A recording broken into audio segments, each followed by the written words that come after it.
So having said all that, now comes Norman Solomon,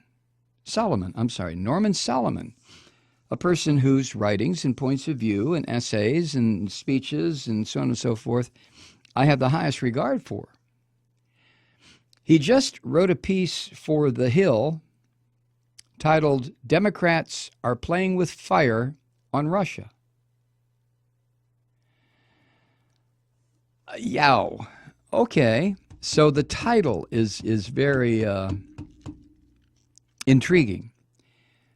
But in the article, he states, quote, 2 months after the defeat of Hillary Clinton, the most cohesive message from congressional Democrats is blame Russia.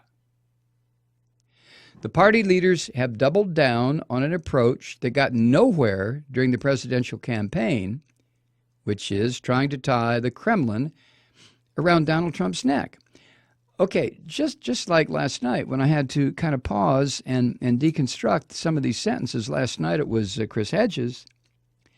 I don't remember, and maybe I have memory lapses, but I don't remember party leaders focusing on, during the campaign, that the Russians were trying to disrupt our election process.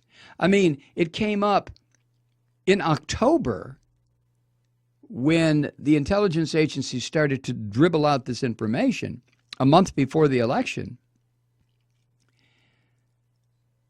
But when Norman Solomon says Democratic Party leaders are doubling down on an approach that got nowhere during the presidential campaign, I'm not sure what exactly he means. Got nowhere. I mean, why? Because media did not focus on it? Because there were not investigations? I don't understand. I really don't.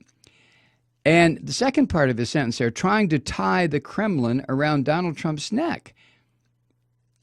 But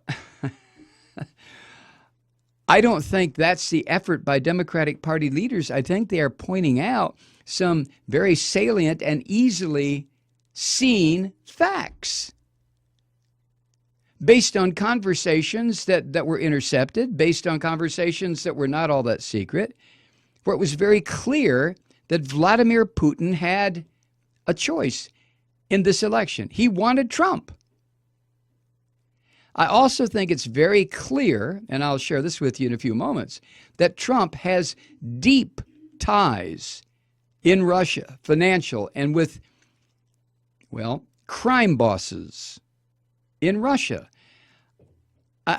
I mean, if I can see that in the popular press, I'm not talking about fake news. I'm not talking about wild-ass websites. I'm talking about Daily Kos, alternate.org, Salon.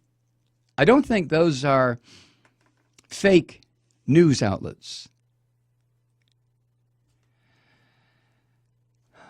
He goes on to say, Solomon does, still more interested in playing to the press gallery than speaking directly to the economic distress of voters in the Rust Belt and elsewhere who handed the presidency to Trump, top Democrats would much rather scapegoat Vladimir Putin than scrutinize how they lost touch with working-class voters.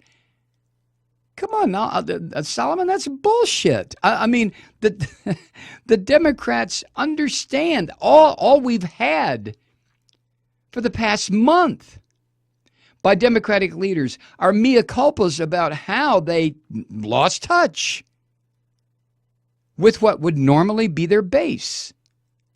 I don't know where this stuff comes from. And as far as scapegoating Vladimir Putin,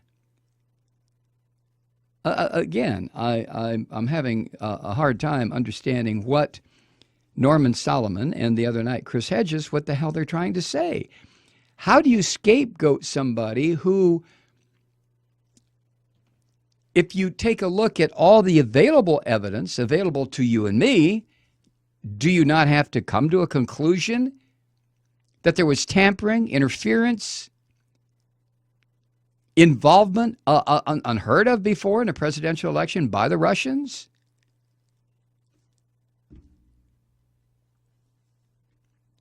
Solomon also says, quote, the reality is grim that the Democratic leadership is doing this, and potentially catastrophic beyond comprehension.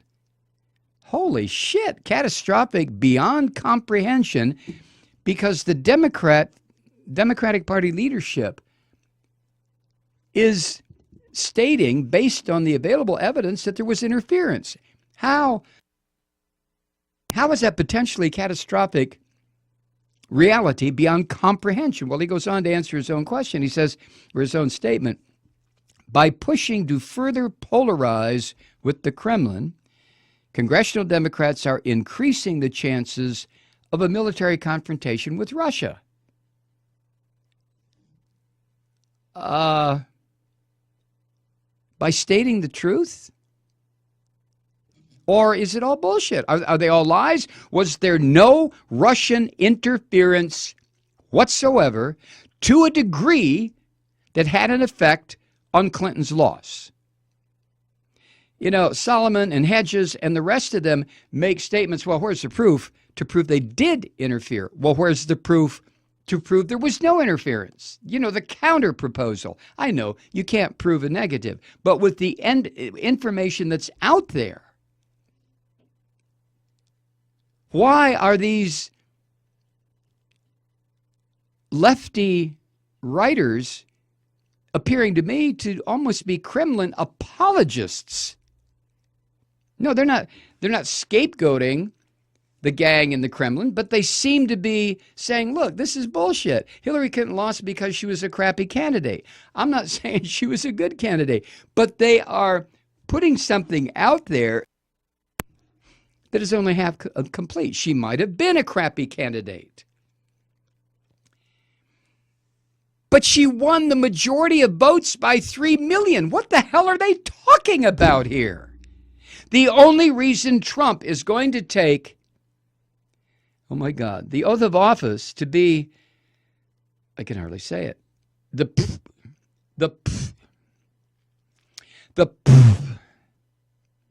President of the United States, is because of the Electoral College system. Has nothing to do with the number of votes.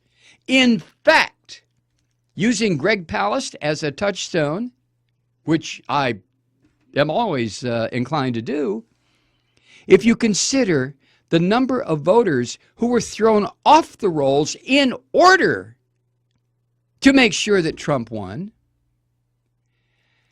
it's insane to say, and I mean this. I think Norman Solomon and Chris Hedges, among others, have lost their goddamn minds. They have apparently jumped on board the Clinton derangement train. This is amazing. It's amazing. Hillary Clinton did not lose the election. She lost 3 states that tilted the Electoral College vote against her.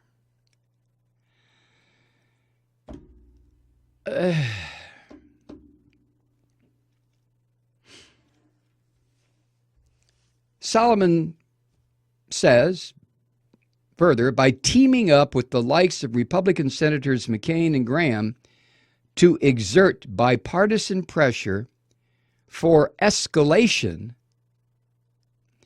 Democrats could help stampede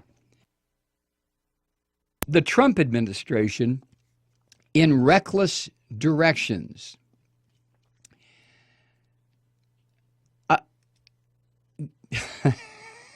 By teaming up. Now, wait a minute. McCain and Graham are not Hillary Clinton voters at all, are they?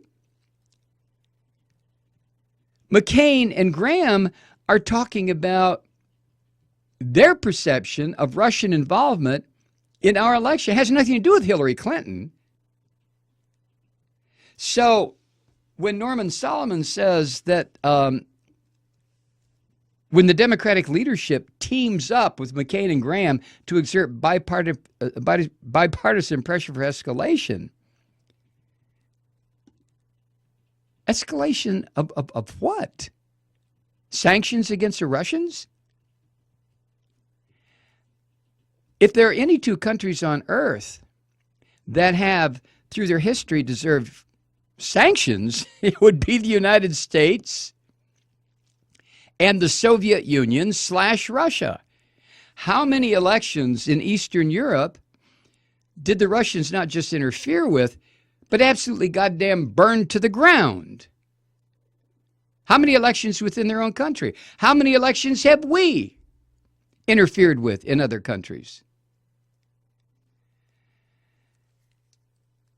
Solomon concludes by saying this approach, let me back up. Bipartisan pressure for escalation. Democrats could help stampede the Trump administration in reckless directions. Is Solomon, like Chris Hedges, unaware that the Trump administration is going in reckless directions as evidenced by their picks for the cabinet, for specific offices, for the people that Trump has surrounded himself with? What the hell is going on here? Democrats could help stampede the Trump administration in reckless directions. I do not believe that sentence. Now, that might be not because Solomon is wrong or Chris Hedges is wrong. I'll be more than happy to say, with evidence to the contrary, that I'm wrong.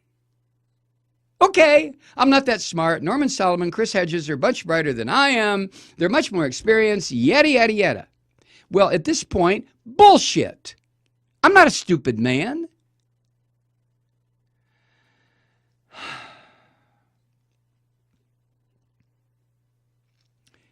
And then his close, Solomon's. It's a lengthy article at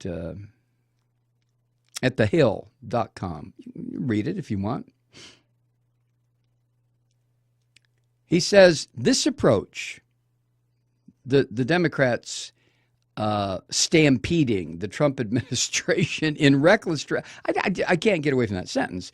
But he says this approach is already underway. It is worse than irresponsible. Now, he's talking about Democrats. It is madness that could lead to a nuclear holocaust. WTF? Madness that could lead to a nuclear holocaust because Democratic Party leaders or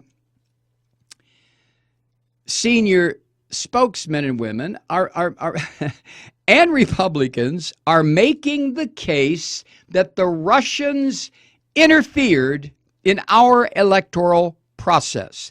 That's defined as madness that could lead to nuclear holocaust. What the hell is going on?